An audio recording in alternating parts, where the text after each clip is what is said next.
This time it seems to be working.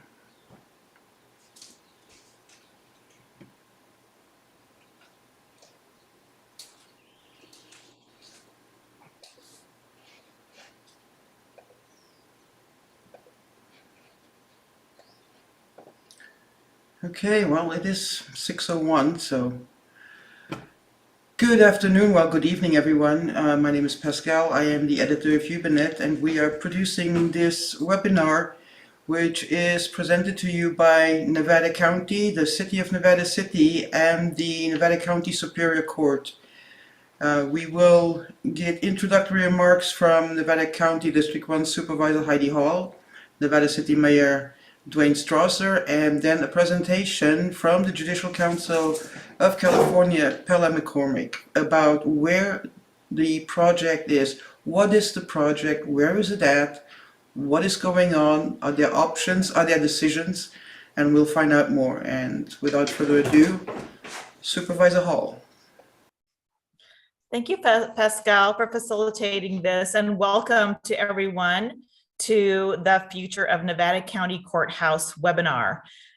We thank you for joining in to learn more about this process. We thought you'd be interested in having a chance to understand firsthand what is going on with it. Of course, the current courthouse has a long history dating back to the 1800s. As we all know, it is a centerpiece, a cultural and economic centerpiece for Nevada City proper. And because it is jointly owned by the state and the county, it is also a bit of an economic centerpiece for the city and the county. So the study that you're going to hear about this evening is underway by the California courts, is expected to be completed in July of 2022. And I hope that you'll be learning everything you want to know about that. I want to thank our panelists today for being here to answer your questions. They're from the Judicial Council, the Superior Court, Nevada City, and Nevada County. And they're here to answer your community questions about the future of the Nevada City Courthouse. Thank you for coming.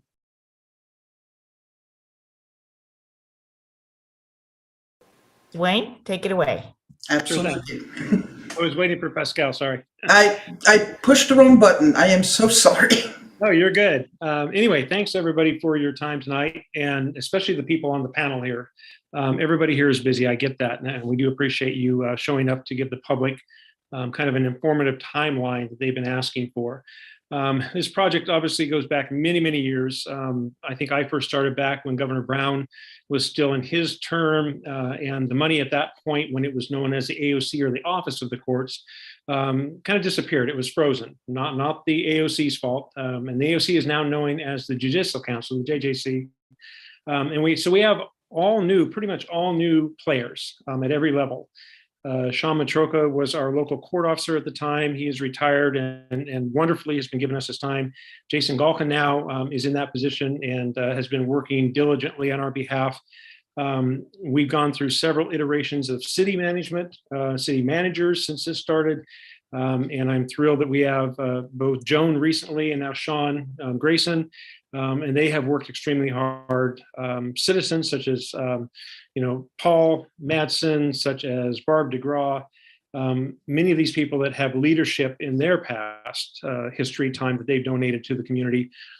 So that's where we're at. Many of us have been working hard, but I think we're going to hand this over to the actual experts, players, staff, such as Brian McAllister, Bill Falcone, Amy Wolfson, all of our staff members, along with our city manager. They're the ones doing the heavy lifting here, not people like me. All I've done is kind of kept the momentum going the best I could, kept the conversation going the best I could. And with that, I'm going to turn it over, Pascal, and we'll go to whatever is next on our agenda. And what is next on our agenda is to hear from she who actually knows what's going on, which would be Pella McCormick from the Judicial Council. And I believe you have a presentation for us. I do. Thank you, Pascal. And thank you for having me. And thank you to the community members who are interested in this project. I have a presentation. It's going to start off with the beginning. So bear with me, but we will get to the point where I think most people's interest lies. So I'm going to hopefully push the right buttons here and get us to the right spot.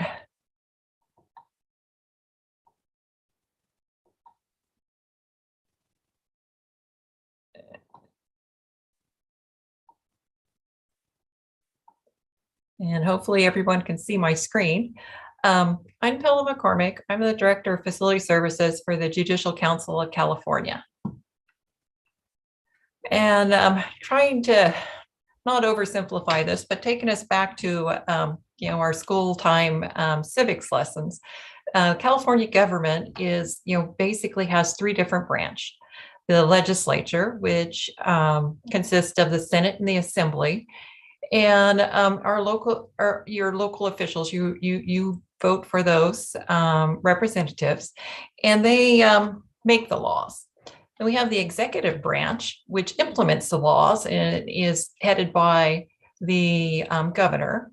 And then we have the third branch of government, the judiciary. And the judiciary is, basically responsible for adjudicating the law or deciding the law. And that's headed by Chief Justice Connie Cantel-Sakakawi. And she's responsible for, the Supreme Court, the courts of appeal, and the 58 superior courts. And to govern this kind of large body of judiciary, there's over 20,000 court employees and 2,000 judicial officials, is the California Judicial Council. And what is that is, kind of a question a lot of people have. And essentially, it's the policy-making body for the California courts. Like I said, it's led by the Chief Justice, and it has 21 voting members. 14 of those are judicial officers appointed by the Chief Justice. 4 are attorney members appointed by the State Bar of Trustees, and 2 members, 1 from each house of the legislature. And what they're really charged with is ensuring that our judicial system is consistent, independent, impartial, accessible, and the administration of justice, from one end of the state to the other. They're also responsible for securing resources for court operations, and judicial branch staff, which I am one of, is responsible for supporting the council and the courts with the implementation of policy. So like I said, the Judicial Council, which is, the gray box, is led by the Chief Justice.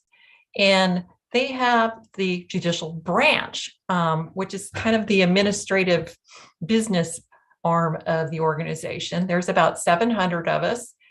We report to an administrative director and a chief deputy and an administrative division. And then facilities is down in the administrative division. And we really are responsible for, kind of the branch accounting, procurement, facilities, as well as kind of the larger overarching program and operations that actually, get the courts to function. We also work to support policy and research divisions to make sure that, the Judicial Council can, administer, the judiciary. Facility services, like I said, is my organization. We have about 147 full-time equivalents or employees, and we're broken into 6 kind of major areas of responsibility. So project management, they are responsible for basically managing the capital program as well as our large facility modifications. Our facilities operations operates the courthouses, and program support makes sure that we are in compliance with most of the regulatory and environmental health and safety. Also that we get our bills paid on time. And we have since we have like 450 court facilities, we have a customer service center that takes calls for our maintenance and operations service work order system. We also have a real estate division. We have a very complex portfolio in that many of our courthouses are in a similar title arrangement as the Nevada City Courthouse, where we share the facility with others, typically the county. We also have a security operations who does a lot of our security assessments. As you can imagine, courthouses have a need to make sure that we have a consistent and safe environment. And then we have a quality control that makes sure that we're consistently applying both of our design standards as well as our facilities operations standards. So facility services, we really kind of came into being through the Trial Court Facilities Act of 2002. So from a public agency aspect, we're relatively youthful as an agency. The Trial Court Facilities Act is the act that basically transferred court facilities from county control to state control. And the portfolio has about 450 facilities in 57 counties. We have over 2,100 courtrooms. The program's completed 31 capital projects in the past 20 years. We do about 1,100 facility modification projects annually. And what those projects are typically, kind of large maintenance projects, replacing boilers or air conditioning systems or fixing the plumbing. We also we've had about $300 million infused into the program in the past 4 years to do deferred maintenance. Many of our court facilities were in pretty rough condition when we got them. We spend about $192 million annually on facilities maintenance and operations, and about $60 million of that is in utilities. So we have a big interest in sustainability and reducing our energy and water consumption. So how did we get to where we are with the projects? In 2019, the legislature directed Judicial Council to reassess our priorities for capital projects. So what we did is we went out and basically created a court facility plan for each court jurisdiction. So we have 58 of these facility plans. We collaborated with the courts to really understand what their needs were, what were the shortcomings in their facilities. We also did a fairly deep dive on facility condition assessments, where we sent teams out to really take a look at the condition of the buildings. What was, how old were they? What is the condition of the major equipment? Do the roofs need replacing? Are the parking lots potholed? And took all that information, and being responsive to the criteria that was in the legislation, came up with a scoring matrix to really kind of analyze and rank what were the priorities for the judicial branch. We came up with 80 capital projects that are on a statewide list. And since fiscal year 2021, we've been slowly working down our list. That list is the basis for our 5-year infrastructure plan. And what this is something that we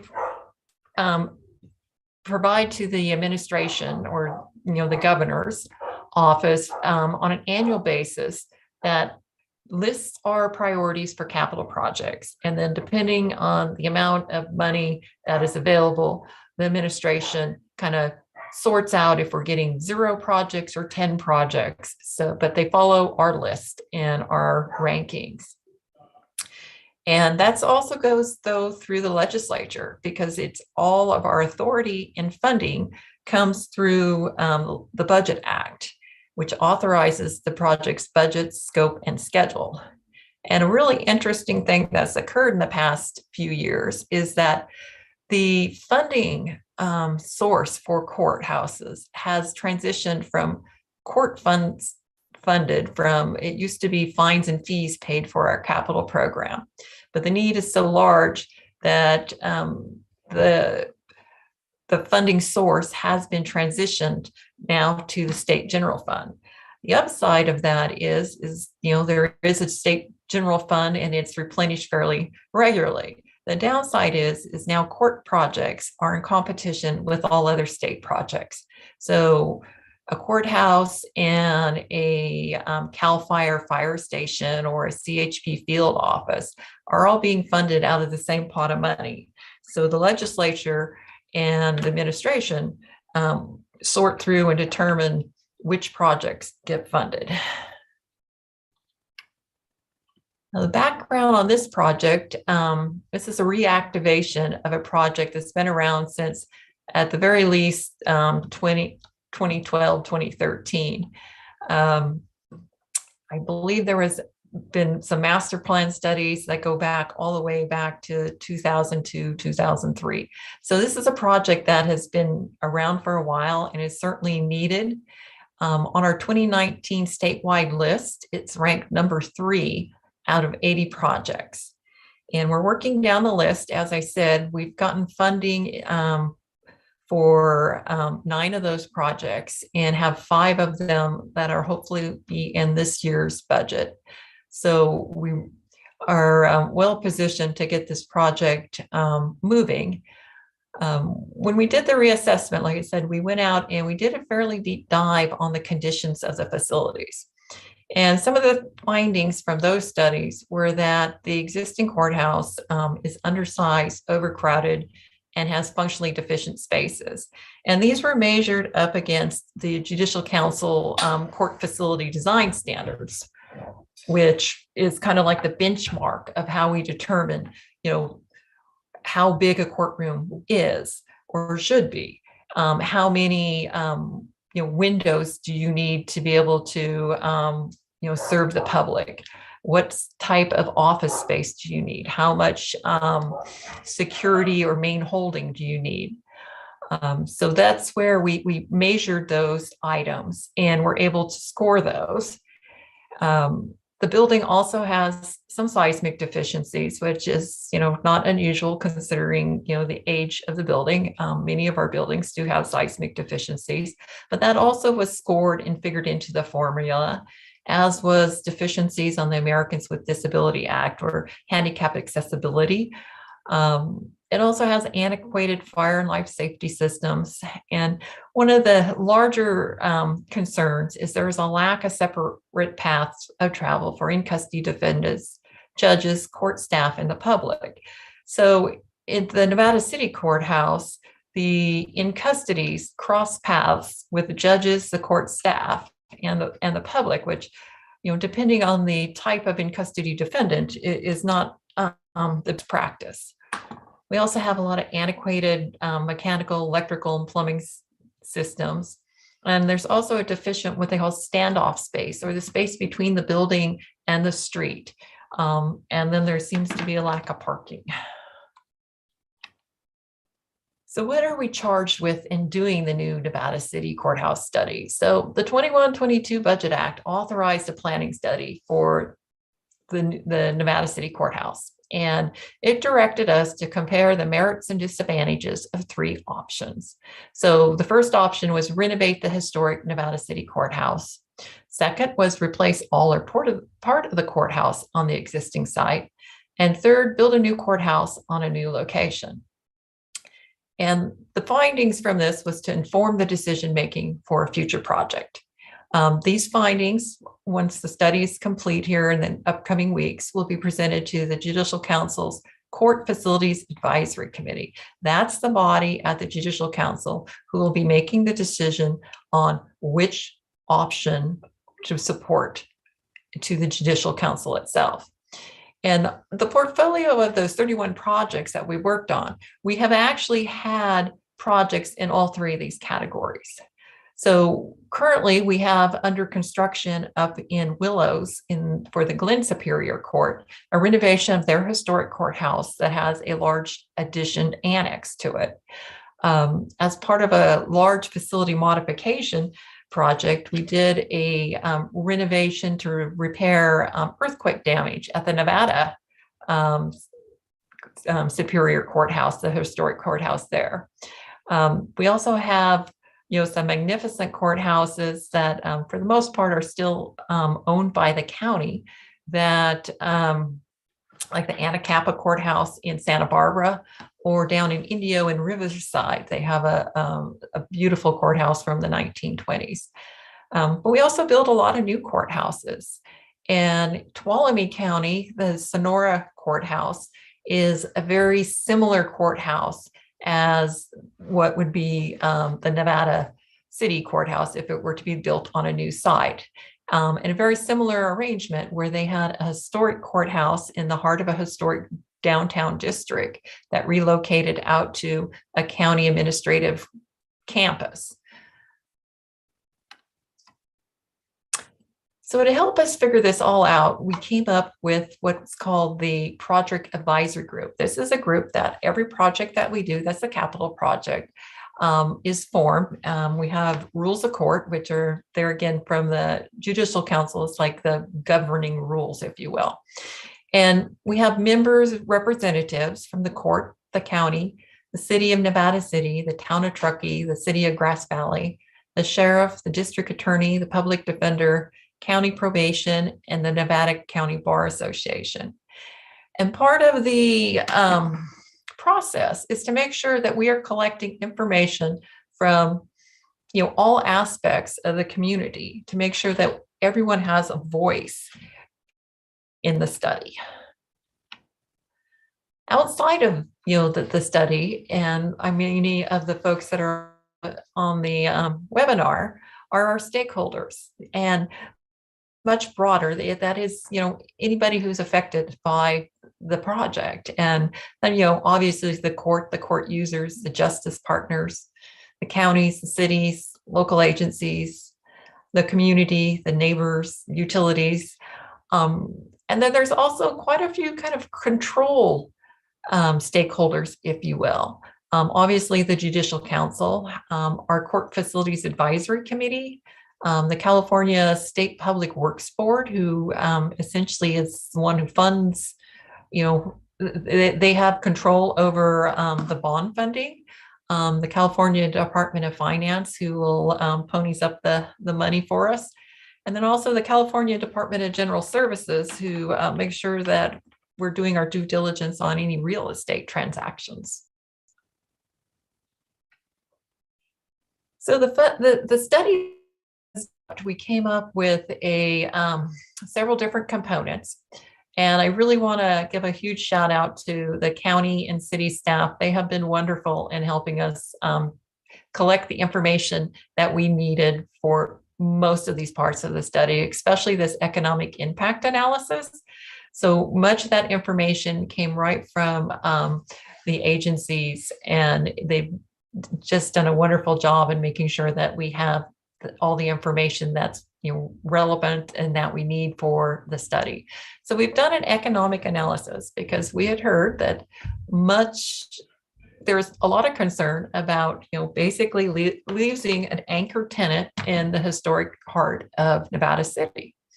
So we took a look at that. The study's not complete yet, but we're putting the final touches on it and expect to present it to the Project Advisory Group. I think the date now is March 4th, or not March, May 4th, excuse me.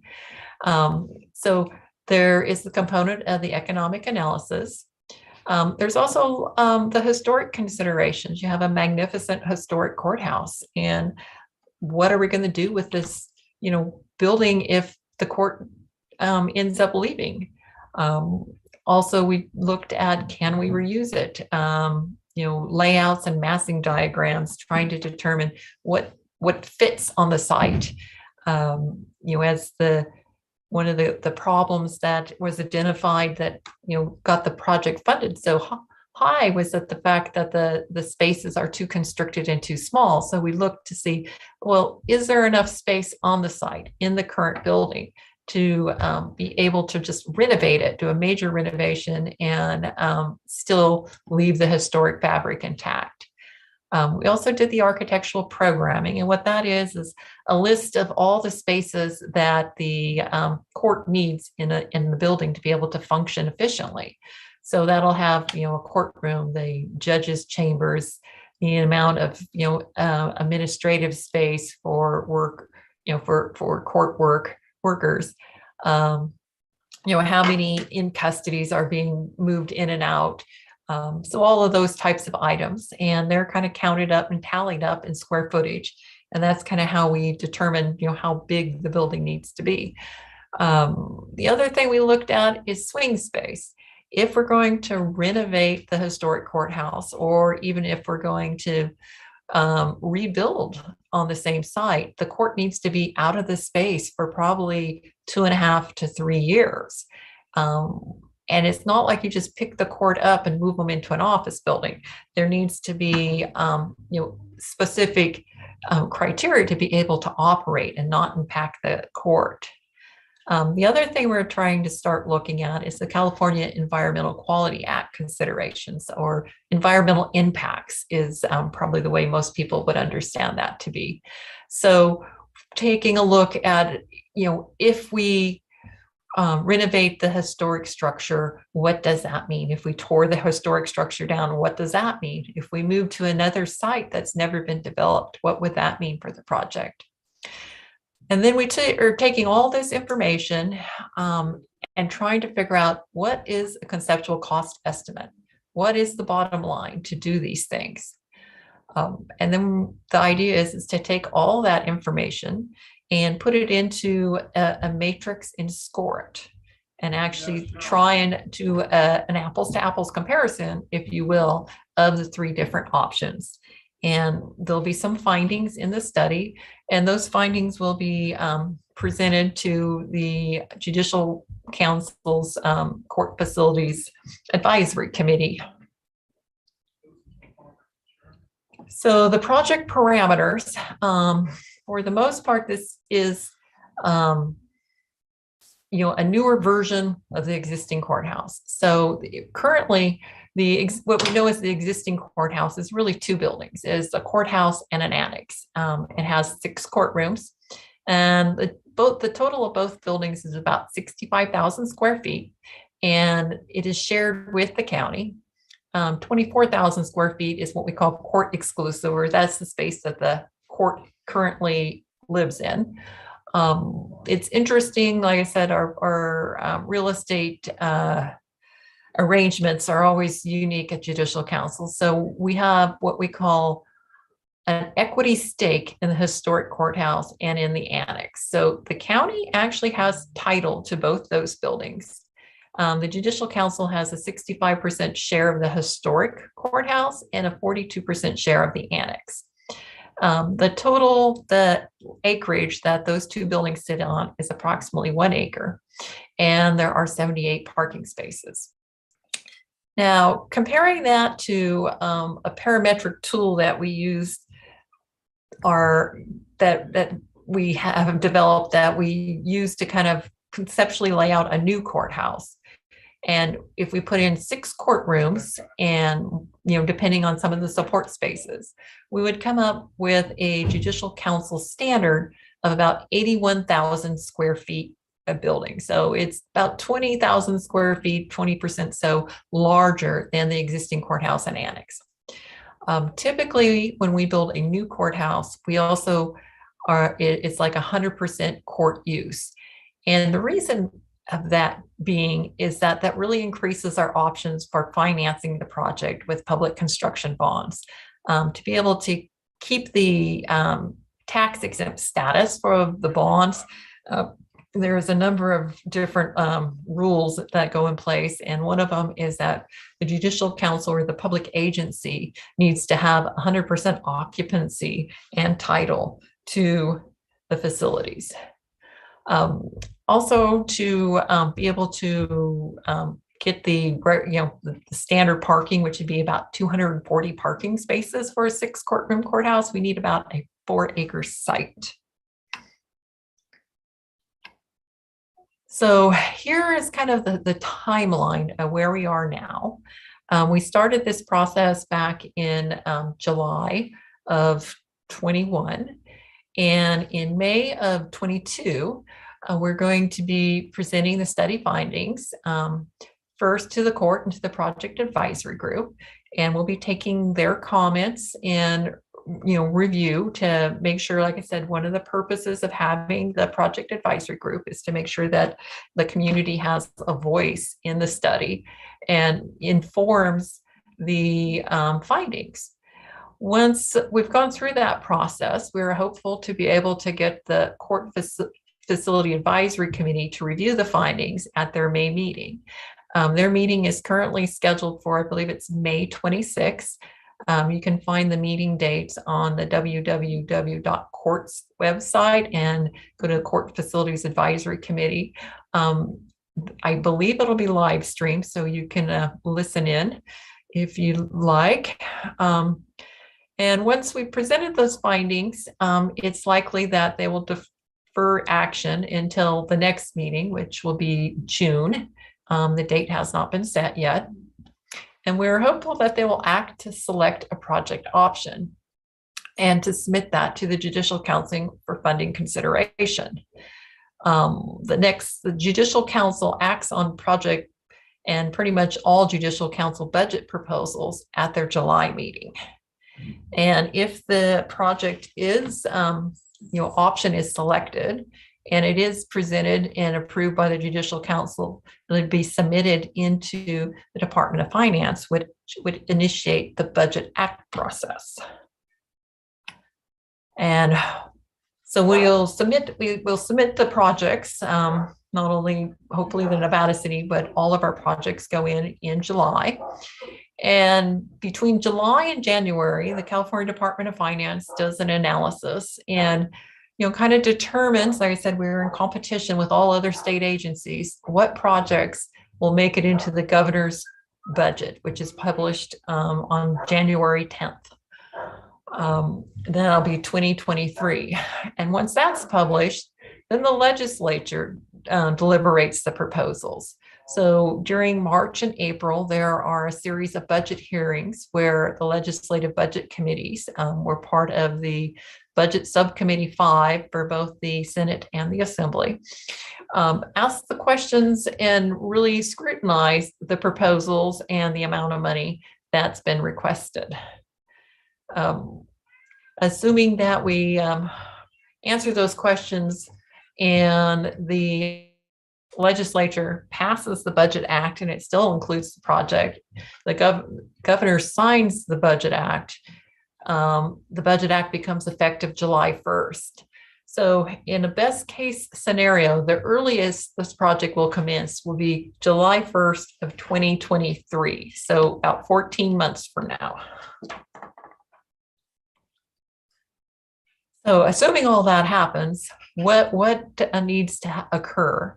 Or what's the process after that? Well, the first thing would be the site selection and acquisition. And even if we go into the historic courthouse, if the project selects the option that renovates the historic courthouse, we still need to go through an acquisition process because, as you recall, the county is the titled owner of that property. And we need to basically buy the county out, if you will, to be able to do the project. And that's primarily going back to the limitations of the financial vehicles to pay for the project that have these requirements for the tax exemption to be able to, basically, Judicial Council needs to own the property. As part of the acquisition, there's several things that also need to happen. And one of those is the environmental review. And this is also a very public process that invites, comments from the community. And then we'll be using a design build delivery method, which is contracting procedures where we write basically a performance criteria or kind of the specs of the building, if you will. And then we hire a best value design builder to actually design and build the project. And then at the end of that, there's an occupancy period and then the closeout. And there again, in the best case scenario, the project duration is probably at least 6 years for a 6-courtroom courthouse. So assuming the project starts in July of 2023, it'll probably be sometime in 2029 before the courthouse is ready for occupancy. So a little bit more about kind of the acquisition 2-step process. So step 1 is site selection. And part of this that we have what's the Judicial Council's acquisition policy, and that establishes kind of the minimum criteria to be able to, select a site. Then the court can obviously add criteria to that. The Court Facilities Advisory Committee and the State Public Works Board both need to approve the site selection before we can move to site step 2, which is the acquisition, and that's actually kind of the negotiations for the actual real estate procurement. And the State Public Works Board also approves that settlement price. So in the acquisition, participants obviously are going to include the court. The court will likely have a construction committee, usually made up of the CEO and some judges. And then the project advisory group, which includes the community representatives, are still engaged in commenting on our acquisition and our actual selection. And then once we have kind of selected the site and done all of our work, we take that to the Court Facilities Advisory Committee, who would approve the selection, and then the State Public Works Board, which would actually approve the acquisition. The State Departments of Finance and General Services are both involved in the entire process. And then the Judicial Council, we have pretty much every group that I showed you in our org chart will be touching the project at some point. We also have a small army of consulting planners, architects, and engineers that are all be engaged with the project by, if it commences in July of 2023. So the site selection criteria, we have, as I said, a policy. So we have a fairly detailed matrix of being able to kind of make this decision if the site is a go, no go. And this is just a sample. So there's, different criteria and features, and, not all sites are always perfect. And sometimes the courthouse just needs to be where the courthouse needs to be. But we're trying to think long-term for 50 years. What is the courthouse going to need to be in 50 years? You don't have this problem in Nevada County, fortunately, but sea level rise is an issue for us in many of our lower lying, coastal areas. And trying not to buy a site that's going to be inundated or flooded on a frequent basis. The California Environmental Quality Act is also, kind of the environmental impact review is how most people, or EIR, probably know this. This runs concurrent with the site acquisition. It's a public process. Depending on the site, it'll depend on what, CEQA categories, how deep the dive needs to be in those. But in general, we're looking not only for, the plants and animals, but, land use, transportation, greenhouse gases, parking and traffic are always an important aspect. And then cultural resources, historic resources. So each one of those categories gets a fairly deep dive and additional study. Once the draft environmental impact review is published, there is a public comment period. And the team will take those comments and really scrutinize those, make any kind of corrections that need to be made or be responsive to the comment. And eventually we'll get to a point where we will file our final EIR and then issue a notice of determination. And if there were factors that needed to be overridden, there is a mitigation plan for that. So if we are going to renovate the historic structure, we'll have done a historic structure. And one of the mitigations maybe is that we're going to have to comply with the State Historic Preservation Board's recommendations. Or if we go on to an undeveloped site, there may be a plant or an animal that needs to be protected. The other thing that we'll be doing will be a real estate due diligence. Like I said, this is more than just title and property encumbrances. As we said, the historic courthouse and annex are county titled, and Judicial Council does have an equity position in those properties. So that would need to be sorted out. The public construction bonds require 100% titled interest.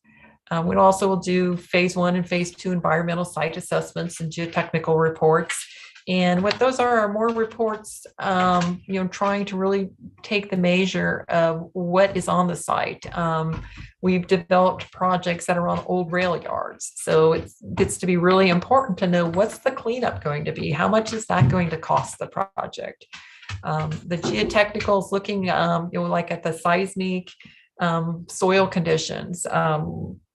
We have a project where we're putting in something like 700 like seismic drains because the soil is such that it has these issues that cost plenty of money. So you need to know that before you actually formulate the plan and the put in for the costs, because once you put the project forward, you need to understand the scope, schedule, and budget, because that is all controlled by the legislature. Those changes to those are legislative actions, and we really don't want to have to go there and do those. Like I said, the project delivery method is design build. And what that is there's an architect and builder in one contract. The selection is based on qualifications and price, and we go with the best value bidder. And once we select them, which is based on the performance criteria, then there's, the pros are that usually should be faster and have fewer change orders. So the performance criteria, this comes first, is the architectural program, which is kind of a list of all the spaces and their sizes. The conceptual site layout, we want to make sure that we can get people in and out of the site, access compliance, as well as the movements of the public and in custodies and the staff to make sure that everybody has the appropriate access. Blocking and stacking, trying to get a sense about how big a building this would be. A 6 courtroom facility is at least 3 to 4 stories. And Judicial Council, we kind of tend to build extra tall because we have a 16-foot floor-to-floor standard, which is about 3 foot taller than most standard office buildings. So our buildings tend to be extra tall. We also have the California Trial Facility Standards. These were recently updated in 2020. And that's kind of the list of everything that you should have in a courthouse and the best practices. There are also templates for the courtrooms, for the in-custody layouts, and all that sort of stuff. We can also have specific additions or restrictions to the standards. Our standards had to be kind of somewhat generic because the climates in California, we are building a courthouse in El Centro in Imperial County, where it gets to be 117 in the summer fairly regularly. And one that was in Wairika and Siskiyou, where you have a huge snow load sometimes. So making sure that we get those restrictions and additions into the performance criteria. We also have a project cost model and a target guaranteed maximum price.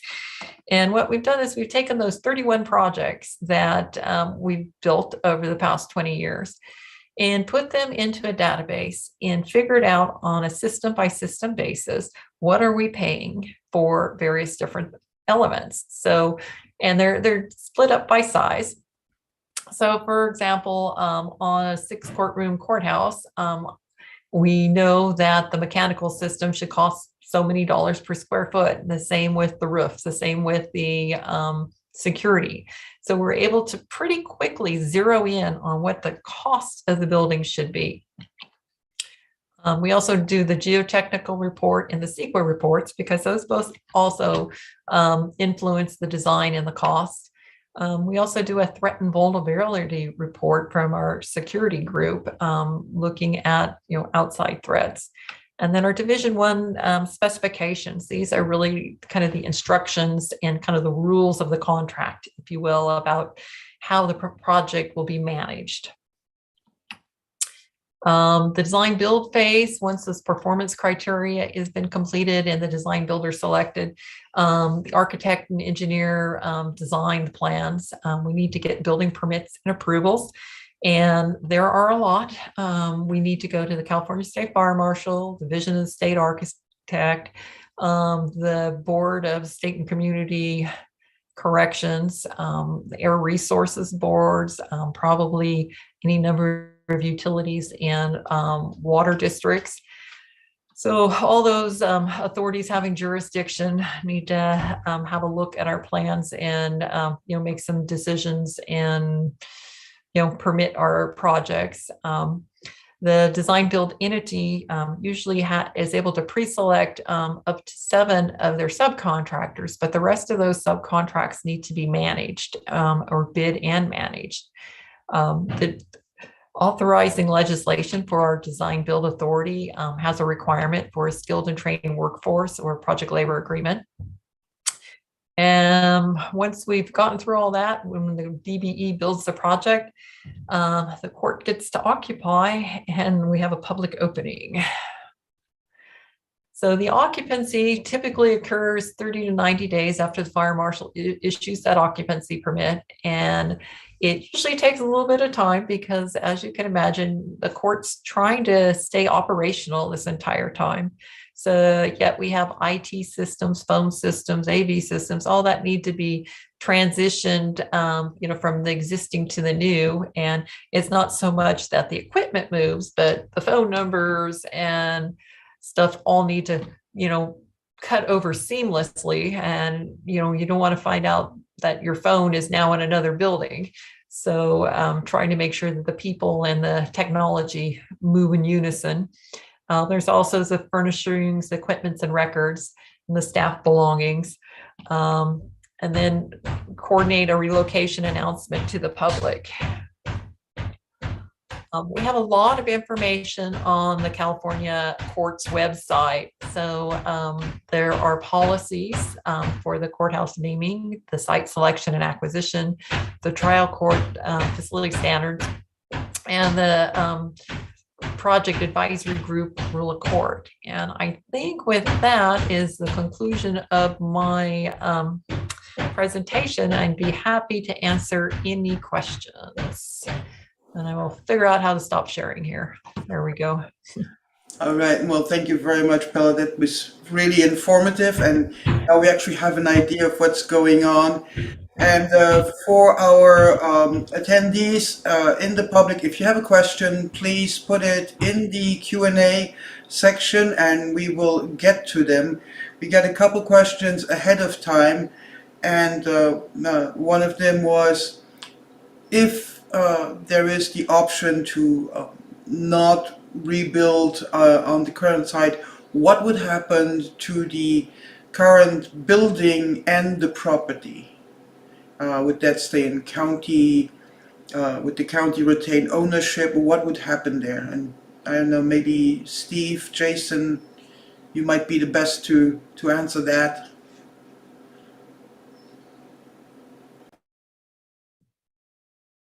So I could probably defer to Pella a bit on what happens if the court vacates the current location in kind of an option 3 scenario, which it sounds like is being asked about, because that's kind of a little bit more detailed. And there are quite a number of examples out there that I think Pella can probably speak to.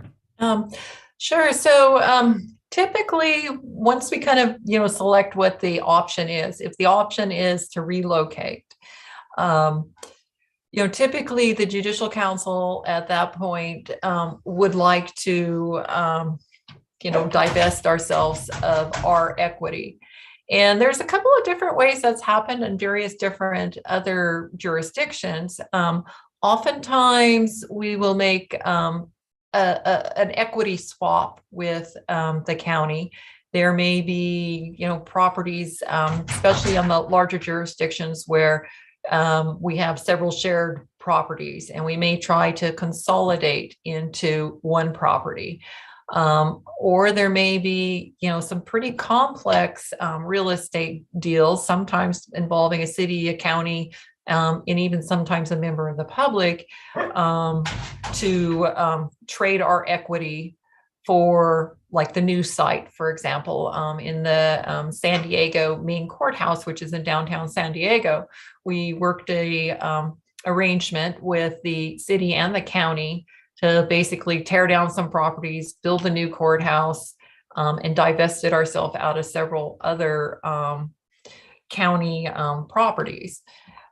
There's also the option, like in Tuolumne County, the court moved out to a county administrative center and divested themselves from the historic courthouse, and the county has decided to use it to consolidate their employees with using the historic courthouse, a portion of it for an education or museum purpose. They're still kind of working. We just recently finished the new courthouse and finally got out of there just a few months ago. So they have a bunch of consultants working on it.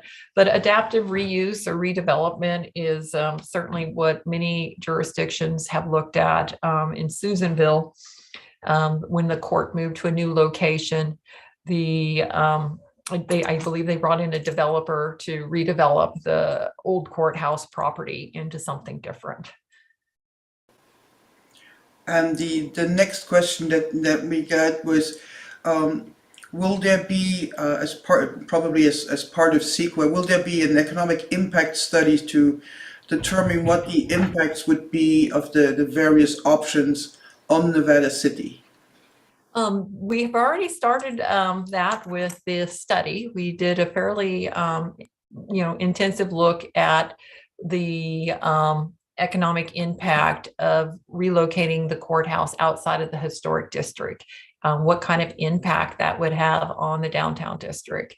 So that is included in the study and will be available when the study's finished here in the next few weeks.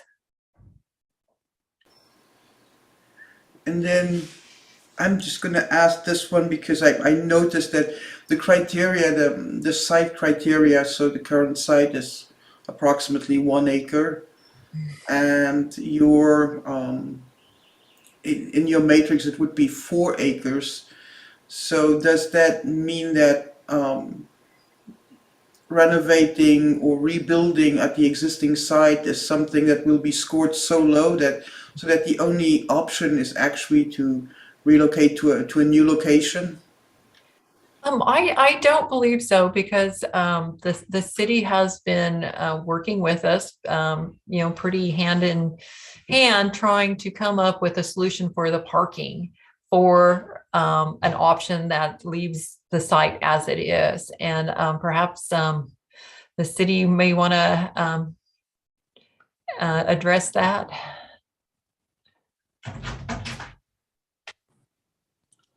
Sure.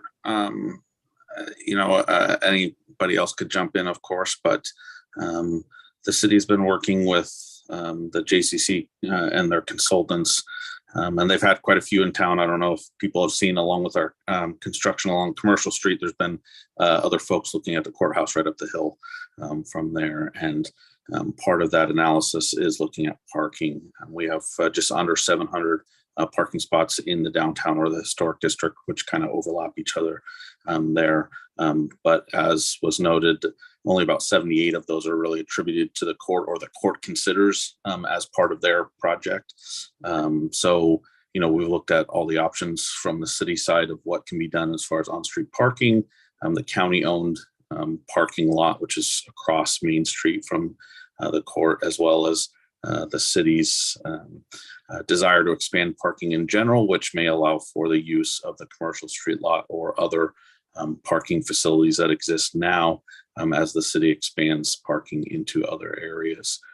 So in doing that, we've helped, for purposes of the study, the court to be able to attribute additional parking to that downtown area. I don't know if we've gotten to the 240, but we've gotten very close in all the renderings that I've seen. And while I don't know how that ultimately scores, we have done our best to present what is possible and what's realistic within the downtown historic district to achieve that parking, so that that option 1 and option 2 could be scored in a manner that looks like the parking of option 3. And I think, Dwayne, maybe you can add some more perspective to that. Well, the only other thing I'd like to mention is that we've actually done a lot of work, diligent work on looking at other footprints that so far the JCC has said that they don't need in the current planning status.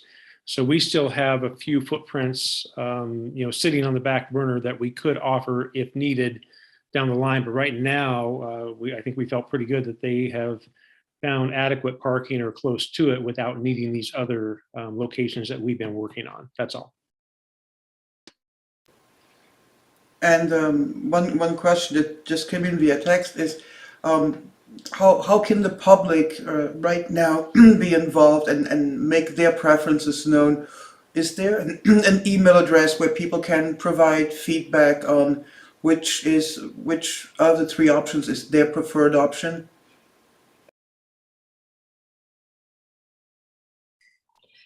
Well, we don't actually have a project email set up that I'm aware of, but that might be a possibility. I mean, certainly there will be opportunity for public comment at the Court Facility Advisory Committee, as well as Judicial Council. And then also during any CEQA process, that is also a very public process. And Jason seems like maybe he knows more on this email box than I do.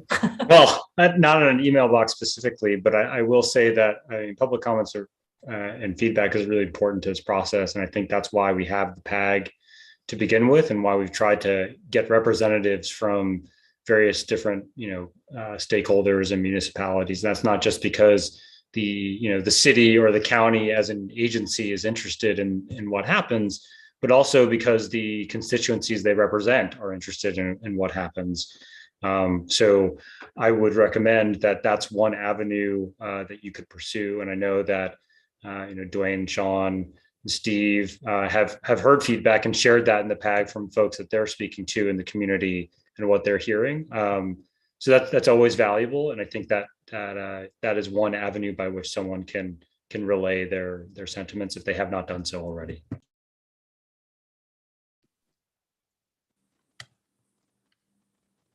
Go ahead, Mayor.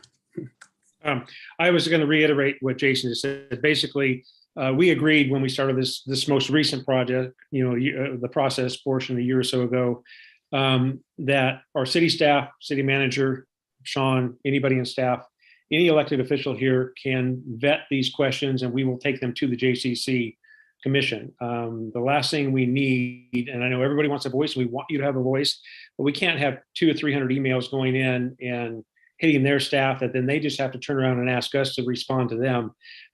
So we are here. The City Hall website, any of us are available.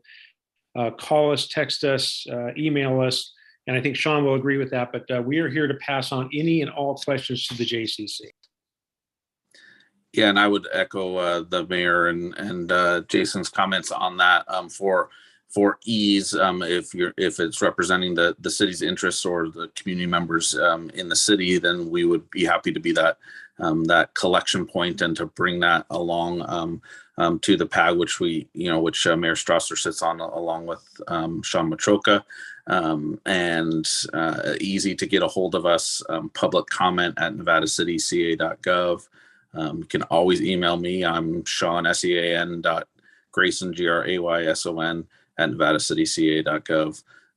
But either one of those, and then everybody I would imagine that's on this call either has my cell phone or a City Hall number, and you're welcome to reach out. We've received a number of letters over the last week or so from business interests, other folks with a variety of comments and thoughts, and we will aggregate all of that and pass that along as well. But no reason to stop now. We'll take that information and pass along throughout the entire process. It won't be until next month that the next meeting of the PAG is. It was originally going to be in a couple of days and had to be extended. So that gives us some more time to collect that information, but feel free to reach out for anything that has to do with city interests. Perfect. Another question is, do you have the Nevada City Courthouse Phase 2 facility study prepared by Ross Drulis-Kusenberry? And if you do, how does the finding in that document fit into the current analysis? Yes, we do have that. We did kind of redo the analysis, but it pretty much confirms that the program area can be shoehorned into the existing footprint.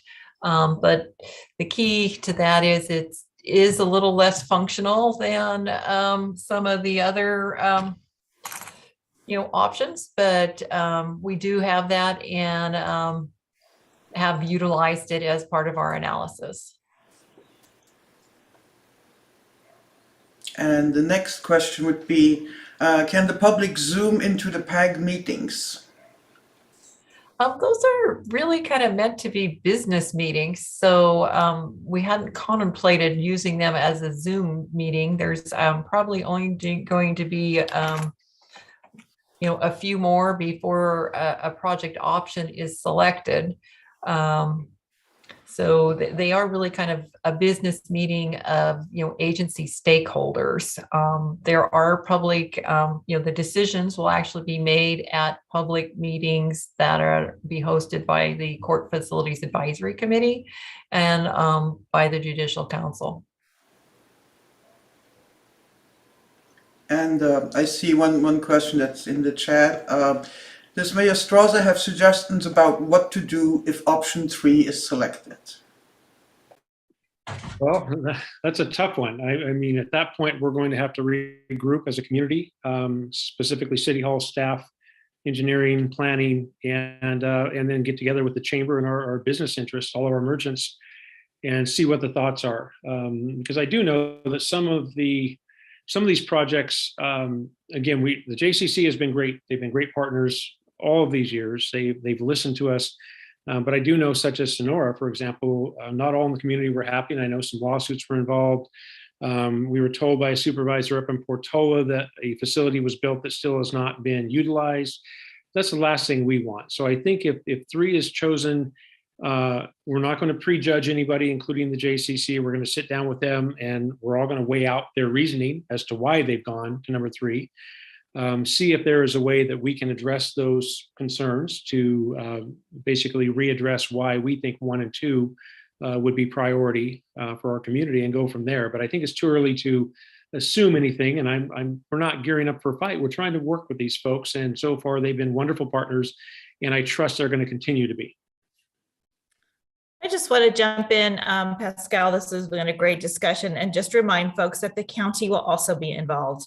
County is a partial owner and will be deeply involved in figuring out the financing as well and making sure it works for the county as a whole. This will be a county courthouse for the entire county, so it's absolutely critical to the city of Nevada City, but the county will also be involved in all of these discussions.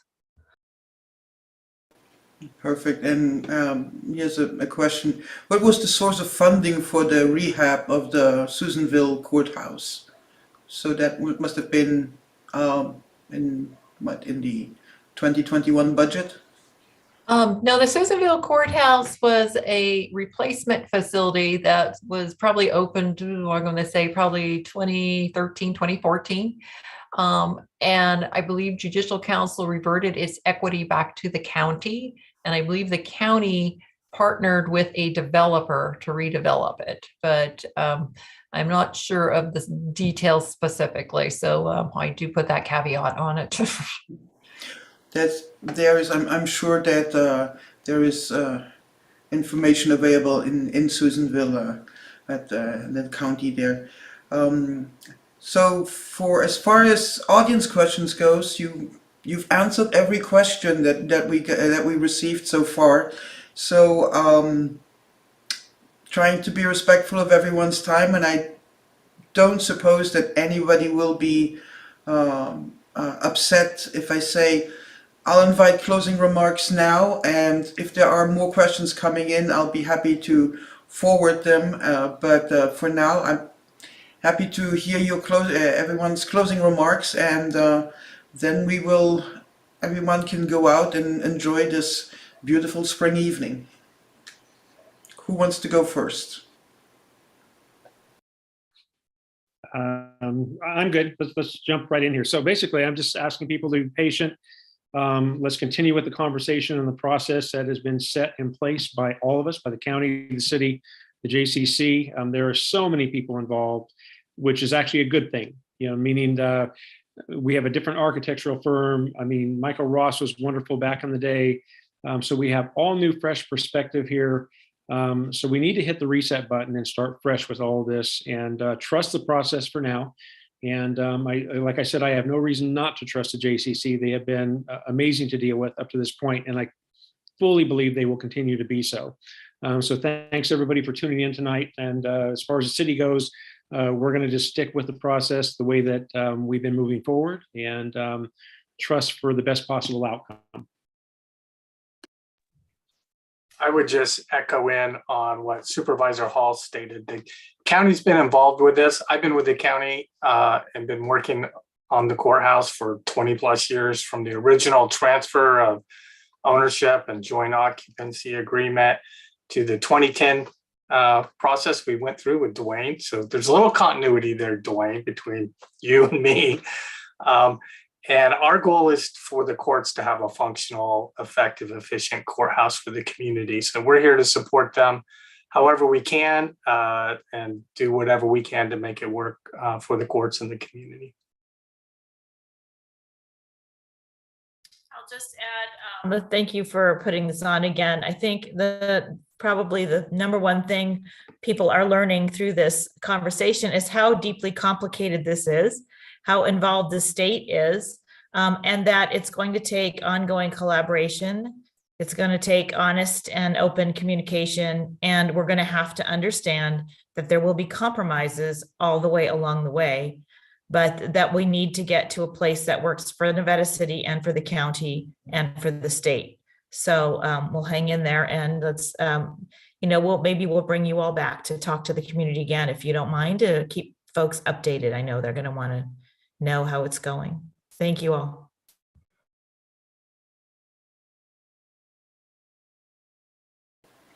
And just to quickly answer a question that popped up while the closing comments were coming, how will this affect the Nevada City's position as a county seat? And I'm fairly confident that I can say that it won't affect it at all, because there is some sort of separation between the judicial and the legislative, so there's no change. Nevada City will still remain the county seat no matter where the courthouse is, because let's not forget that there's also a courthouse up in Truckee, but that has not affected Nevada City's status as the county seat. Anyone else wanting to add some last words? Yeah, Pascal, I'll just add again, thank you again for hosting this and for everyone else joining. I'll add to Supervisor Hall's comments that we want to make sure that court employees have a good place and safe place to work, as do all our constituents that use the courthouse. I know that's front of mind for all of you too, and all of our conversations outside. So I just want to make sure that that's kind of in the conversation as our community members think about this. And as you saw in Pella's kind of overview, the dire need for us to have a courthouse, there's a full assessment of all the courthouse needs in the state in 2019, and we're number 3. I mean, I think that really shows how dire the need is for our community to have something that is truly a new courthouse that meets our community's needs. And so with that, I just say that we're anxiously awaiting the results of the study and look forward to seeing that. And I'd love to add on behalf of the city that I don't think that anyone should overlook the portion that said from start to finish, this is a 6-year project. So if this was approved in July of 2023, we're talking about occupying either a newly rebuilt courthouse in the historic downtown or a relocated courthouse somewhere in Nevada City in 2029.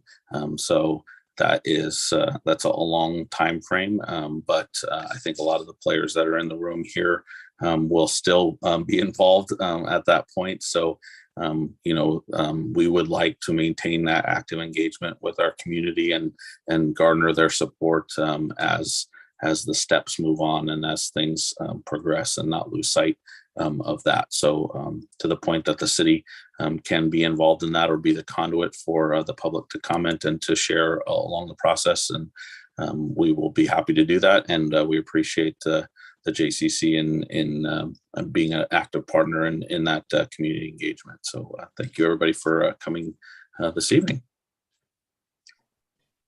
Okay, well, thank you all for having me. And I will, anytime you need somebody to give an update on the project, feel free to reach out. I am more than welcome to, come and visit Nevada City.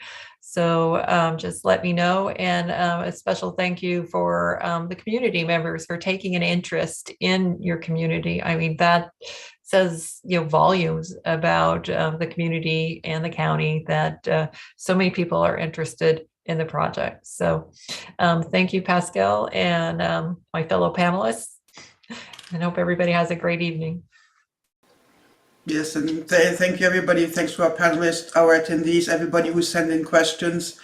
And yes, let's do this again when we are closer, when there are reports out and we can talk about options. And again, be involved with your community, be involved with your government. And everybody knows where City Hall is. Everybody knows where the Root Center is. So